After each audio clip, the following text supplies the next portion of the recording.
Sejam todos bem-vindos a mais um programa EBD na Web. A paz do Senhor Jesus seja com cada um dos meus irmãos e irmãs.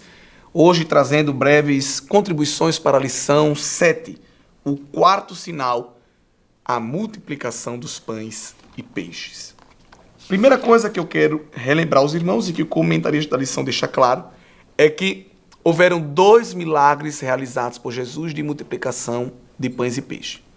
Nós sabemos que os evangelhos, sinóticos principalmente, registram a mesma ocorrência, às vezes, por um olhar diferenciado. Por exemplo, a ressurreição. A ressurreição é registrada não só pelos sinóticos, mas pelos 4 evangelhos, cada um sobre a ótica daquele evangelista. Mas quando lemos rapidamente sobre a multiplicação dos pães e peixes, nós pensamos que só foi um milagre e ali está sendo registrado por este ou aquele evangelista de maneira diferente. Não. Houveram 2 milagres da multiplicação de pães e peixes. E na introdução da lição, o comentarista deixa isso claro. É importante que você, professor, inicie a aula registrando essa ocorrência e convidando os alunos a conferir na Bíblia, tá bem? O primeiro milagre da multiplicação dos 5 pães e dos 2 peixes, ele está nos 4 evangelhos. O segundo milagre está apenas nos evangelhos escritos por Mateus e Marcos. No primeiro milagre da multiplicação, quase 5.000 homens foram alimentados, além de mulheres e crianças. No segundo, 4.000 homens, além de mulheres e crianças. Então, na lição, nós temos muito bem explicado isso, e é importante que você, professor, registre em Mateus, em Marcos, em Lucas e em João, onde o primeiro milagre ocorre, e em Mateus e em Marcos, onde o segundo ocorre. No caso de Mateus é o capítulo 14 e Marcos é o capítulo 8. Este milagre de multiplicação de pães e peixes estudado nesta lição 7, no capítulo 6 do Evangelho escrito por João, é, no caso, então, a primeira multiplicação. E aí nós iniciamos vendo que depois dessas coisas, capítulo 6, verso 1, Jesus atravessou o mar da Galileia, que é o de Tiberíades. E aí nós vamos observar que Jesus, mais uma vez, visitando, exercendo o ministério nessa região da Galileia dos gentios. Uma região que Jesus tinha muito apreço, muito carinho. Há uma certa canção muito conhecida que chama Jesus de Galileu, não é? Porque ele sempre estava naquela região, boa parte do tempo ele visitou aquela região e operou ali grandes milagres. Porque não que Jesus tinha predileção por este ou aquele povo, Deus não faz acepção de pessoas, mas esse carinho que Jesus tinha com a Galileia não é em vão, porque o povo no qual Jesus estava inserido, o povo judeu, tinha preconceito contra essa região. E Galileia dos gentios é uma redundância até, porque a Galileia, a sua principal característica, era ser uma região miscigenada. Na história, nós sabemos que muitos egípcios, muitos fenícios, assírios foram levados para aquela região, bem como os árabes, gregos. Então, era uma região culturalmente miscigenada. É uma região que o judeu não gostava, justamente porque ali encontrava o paganismo de outras religiões, culturas misturadas, pessoas traziam, né, a sua matriz de pensamento e religiosa, e ali foi um caldeirão cultural. Trazendo para o dia de hoje, seria uma cidade cosmopolita. Eram cerca de 240 cidades e vilas naquelas cercanias. E Jesus ia lá, mostrando que o seu ministério extrapolava as barreiras culturais e geográficas. É um convite para a igreja ainda hoje, um convite para missões. O ardor missionário da igreja, Jesus nos convida a não estar somente na nossa zona de conforto, entre aqueles que professam nossa fé, mas que possamos romper as fronteiras, não só as geográficas, mas as fronteiras culturais, não só indo aos outros países, mas observando os guetos urbanos, os grupos culturais que são muito bem instalados. Às vezes é um gueto lá na sala de aula da faculdade, um grupo de 3, 4 pessoas. Um exemplo de um grupo hippie, um grupo emo, um grupo vegano, um grupo rock heavy metal, aquele grupo que se veste, que fala, que pensa do mesmo jeito e que nós muitas vezes nos excluímos, nos isolamos, mas ali também é um campo missionário. E o Senhor Jesus mostrou isso muito bem quando ia à Galileia dos gentios. E aí nós vamos observar que uma grande multidão seguia, como registra o evangelista, e aqui ele diz o motivo desta multidão estar perto de Jesus. Porque tinham visto os sinais que ele fazia na cura dos enfermos. Então havia um interesse. Aqui o evangelista João mostra a importância do sinal para produzir fé e contribuir para um conhecimento maior do reino de Deus. É importante salientar que o principal objetivo de Deus na realização de sinais e milagres não é necessariamente para produzir fé, mas é para a glorificação do seu nome. É claro que nós sabemos que a fé é produzida não primariamente pelos milagres, mas pode ser fortalecida por eles. Qual é a fonte da fé? É a palavra de Deus. A fé vem pelo ouvir e o ouvir a palavra de Deus. Essa fé salvífica, ela é fruto da pregação genuína da palavra. Mas os sinais, os milagres, os prodígios, as maravilhas servem para endossar, consolidar, confirmar esta fé, tá bem? Porque é uma fé racional, de alguém que olha para aquilo e diz, isso aqui não tem explicação, não tem como o homem fazer isso, não tem como a natureza fazer isso aqui é ação divina, é ação de um ser maior, supremo, soberano, eterno, todo-poderoso. Então, Jesus atraía a multidão com esses sinais, mas ele não fazia os sinais pelos sinais. Esses sinais apontavam para a glória de Deus. E ali ele sobe ao monte. Era uma maneira prática de Jesus pregar, porque ele ficava em cima do monte, a multidão se assentava. E Jesus usava a própria corrente do ar. Não havia microfone, não havia mecanismo de propagação de som. Então ele usava a própria corrente de ar para propagar ali a sua voz. E aqui o verso 4 diz que era Páscoa, a festa dos judeus estava próxima, então, falando o que falamos na lição passada, essa era uma das 3 festas em que todos os judeus, todos os crentes do país vinham até Jerusalém, então significa que ali já estava começando a ter muita gente reunida, né? As multidões já estavam se aproximando dessa santa convocação. E Jesus olhou, viu uma grande multidão e sentiu compaixão. De Jesus que vem saciar a fome espiritual, mas sendo um homem, entendendo as necessidades também humanas, vai querer saciar, evidentemente, a fome também física daquele povo. E aí ele chama Filipe, um dos discípulos, e lhe pergunta algo interessante. Aleluia! Jesus tinha uma maneira muito especial de tratar com as pessoas. As perguntas do Senhor Jesus não são vãs. Eu penso Jesus hoje vindo ao nosso encontro e perguntando coisas sobre o nosso dia a dia, como nós responderíamos a Ele. E aqui Jesus faz uma pergunta trivial, uma pergunta aparentemente lógica. Ele diz assim, Filipe, onde compraremos pão para dar de comer a esta multidão? João entende que esta pergunta de Jesus era para testar a Filipe, porque é claro que Jesus sabia que as condições humanas não seriam suficientes para atender a demanda daquela multidão. E Jesus sabia já o que ia fazer. E Filipe lhe responde, Senhor, nem mesmo 200 denários de pão seriam suficientes para que cada um recebesse um pedaço.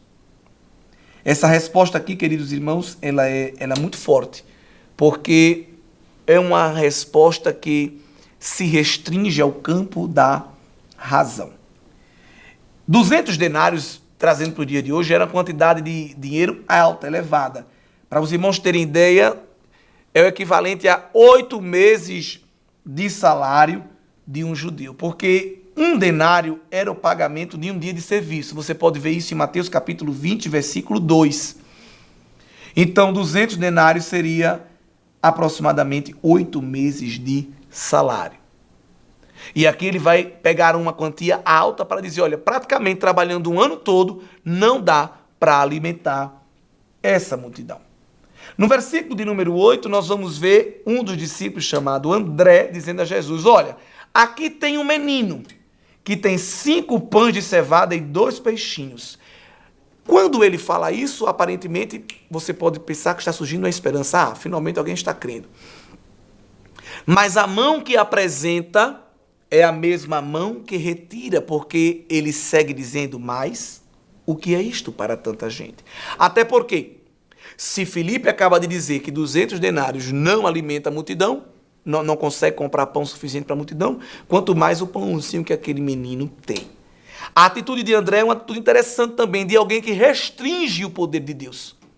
Tanto Filipe quanto André eram homens crentes, estavam ao lado de Jesus, mas restringiam a ação divina a esta ou aquela condição. Quantos de nós ainda não somos assim? Quando o médico chega e diz: olha, o tumor tem 5 milímetros, a gente respira e diz. E ele diz assim: olha, nós conseguimos tirar. Ainda bem, o médico disse que pode tirar. Quando o médico chega e diz: olha, o tumor tem 20 centímetros e já se alastrou, as pessoas se desesperam quando o médico diz: agora realmente só um milagre. Ai, meu Deus, o médico disse que só um milagre. Era agora que devíamos nos alegrar. Aleluia. Nós ainda hoje continuamos restringindo o poder de Deus. Mas o Senhor Jesus, pela sua palavra, tem maneira de nos ensinar. O comentarista diz que a lição que tiramos daqui é que o pouco que temos realmente é insuficiente. Mas quando colocados nas mãos de Jesus, é mais do que suficiente para que ele opere o milagre. Então, o que nós temos nunca vai ser muito. O que nós temos nunca vai ser suficiente, porque nós somos limitados, somos finitos, temos nossas debilidades, temos nossas fragilidades. A diferença não é a quantidade que temos, é se ela foi colocada nas mãos do Senhor. Você quer ver o milagre? Ponha nas mãos do Senhor Jesus as suas condições, porque Ele vai transformar as suas condições nas condições dEle, e Ele tem poder para fazer absolutamente todas as coisas. Interessante também que o versículo 9 diz que o pão do menino era de cevada. Às vezes a gente deixa isso passar rápido. Pão de cevada, na cultura oriental, era pão de gente pobre. Então, além do que o menino ter, além do que o menino tinha era pouco, também era ruim, era de baixa qualidade. Que Deus é esse? Que pega o pouco e o ruim para transformar em coisa boa e em coisa grande. Porque os que tinham mais dinheiro preferiam pão de trigo. Trigo era um grão mais valorizado. A sociedade mais baixa, ou o extrato mais baixo da sociedade, se alimentava de pão de cevada. Interessante que um pão de cevada é o pão que vai aparecer no sonho de um rapaz lá em Juízes, quando Deus, através daquele sonho, vai revelar que estaria dando os midianitas na mão de Gideão. E aquele homem sonha um pão de cevada arrodeando o arraial e destruindo. E ele entende que aquele pão de cevada representava Gideão. Interessante que Deus não mostra um pão de trigo. Deus mostra a ele um pão ralé, um pão de baixa qualidade, mostrando que Deus usa coisas pequenas para fazer coisas grandes. Deus usa o que não tem condição, Deus usa o que é desmerecido, o que é de baixa qualidade para produzir grandes efeitos. Então, a pergunta mostra uma limitação quantitativa e uma limitação qualitativa para o operar da glória de Deus. E aqui no verso de número 10, Jesus ele não responde a pergunta com uma justificativa ou com uma palavra de autocomiseração. Eu até queria fazer, mas não temos, não é? Se tivéssemos mais, até que dava para fazer alguma coisa. Não, Jesus não é assim. Jesus responde com uma ordem. Jesus responde à fé limitada daqueles homens com uma tarefa para continuar confrontando a pouca fé deles. No verso 10 ele diz: façam com que todos se assentem no chão. O autor do evangelho diz que havia muita relva, ou seja, era um lugar que era aprazível para esse tipo de momento, para fazer um piquenique. Jesus levou as pessoas para até um lugar possível para um piquenique. Eles não estavam entendendo o trabalhar de Deus. E aqui, para aumentar o clímax da problemática deste cenário, João ainda registra, assim como os outros 3 evangelistas, que eram quase 5.000. Lembrando que nessa contagem só entram os homens, porque na matriz de pensamento hebraico, nas contagens, mulheres e crianças não entravam. Então, aqui vai se aumentando a expectativa. Não havia padaria perto, não havia pão suficiente, não havia dinheiro, E não havia oferta, mas havia demanda. Havia gente com fome, muita. E Jesus é como que dissesse assim, olha, põe a mesa, manda o povo se assentar. Então vai se aumentando a expectativa. E no verso de número 11, o Senhor Jesus pega os pães, e tendo dado graça, distribui-os entre eles. E também igualmente os peixes, tanto quanto queriam. Isso significa que não era limitado. Se quisesse repetir, tinha direito. Não é merenda de escola, que você já vai colocando lá o prato e dizendo só tem esse. Não, Jesus ainda deu a oportunidade das pessoas comerem de acordo com o seu apetite. E o verso de número 12 diz que quando já estavam satisfeitos, Jesus volta para os discípulos. Vejam se isto não é, me permitam a expressão da nossa língua idiomática, um tapa sem mão. Aqueles que limitaram, aqueles que trouxeram as características qualitativas e quantitativas menosprezadas, Jesus vai se dirigir, vai dar outra tarefa. As duas únicas palavras que Jesus dá a eles. Primeiro é uma ordem antes do milagre e depois é uma outra ordem depois do milagre. Recolham os pedaços que sobraram para que nada se perca. E de maneira analítica, histórica, o evangelista registra que o resultado foram 12 cestos cheios de pedaços de pães de cevada que sobraram depois que todos tinham comido. Então, Jesus aqui vai dizer, eu tenho poder para transformar o improvável em provável, o impossível em possível, um ruim em bom, o nada em tudo, até de maneira que sobejou. Isso é tremendo, queridos irmãos. E aqui alguns historiadores creem que o total era mais de 20 mil pessoas, porque os homens estão sempre em menor quantidade. As mulheres e as crianças sempre sobrepunham os homens. Por isso que só contavam homens, porque era mais fácil. Então, numa previsão matemática, muito bem calculada para a época, Jesus ali neste milagre alimentou aproximadamente 20 mil pessoas. E muito bem alimentadas. E isso não foi um espetáculo sensacionalista, mas havia um propósito. Qual era o propósito? O verso 13. Assim, pois, o fizeram encher os 12 cestos. E o versículo 14 diz que quando as pessoas viram o sinal que Jesus havia feito, disseram, este é verdadeiramente o profeta que devia de vir ao mundo. Isso mostra que eles encaixam a visão que estavam tendo de Jesus com aquela profetizada por Moisés, de que um profeta maior do que ele viria. Vamos conferir isso lá em Deuteronômio 18. Esta profecia era bem conhecida na visão, no imaginário judaico e aguardada. Deuteronômio capítulo 18, versículo 15. O Senhor seu Deus fará com que do meio de vocês, do meio dos seus irmãos, se levante um profeta semelhante a mim. A ele vocês devem ouvir, porque isso foi o que vocês pediram ao Senhor seu Deus em Horebe, no dia em que o povo estava reunido, vocês disseram, não nos faça ouvir de novo a voz do Senhor nosso Deus, nem ver este grande fogo para que não morramos. Farei com que se levante do meio de seus irmãos um profeta semelhante a você, em cuja boca porei as minhas palavras, e ele lhes falará tudo o que eu lhe ordenar. Então, quando as pessoas viram o milagre, fizeram rapidamente um link, rapaz, pela grandeza desse milagre, pelo poder que esse homem tem. Então é esse aí o profeta que Moisés falou, né? E essa profecia, ela vai encontrar guarida na mente das pessoas em outros episódios também, como por exemplo a samaritana e tantos outros que vão reconhecer em Jesus como um profeta. No entanto, profeta não é um título comumente usado para o Senhor Jesus, nem encerra o seu ministério, porque Jesus foi profeta, sacerdote e rei. Este entendimento que eles estavam tendo de Jesus era correto, mas era incompleto, porque Jesus como Messias não viria só para ser um profeta, um curandeiro, um fazedor de milagres, mas ele vinha também para instituir o reino de Deus na terra. E nós sabemos que, infelizmente, a multidão vai passar a seguir a Jesus não pelo que ele era, mas pelo que ele fazia. A multidão não seguia o Deus dos sinais, mas seguia os sinais de Deus. Não seguia o Deus da bênção, mas a bênção de Deus. E ainda hoje tem sido assim. Muitos têm ido para aqui e para ali, porque ali ouvem que quando canta o hino acontece o milagre. Quando dá as 7 voltas da vitória, a muralha cai. Quando um pastor fulano, bispo sicano, apóstolo Beltrano põe a mão, o demônio sai, o anjo desce, a cura chega, as pessoas não vão a Deus, mas vão em busca das coisas de Deus.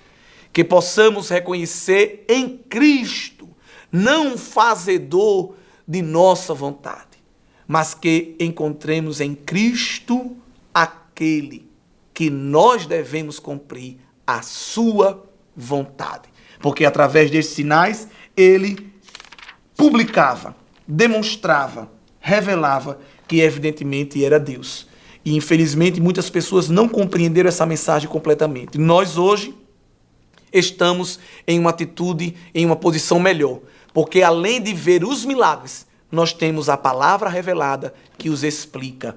De maneira que devemos nos debruçar diante do Senhor, entregando a nossa vida completamente a Ele e adorando-o, reconhecendo que Ele é Rei e Ele é Senhor.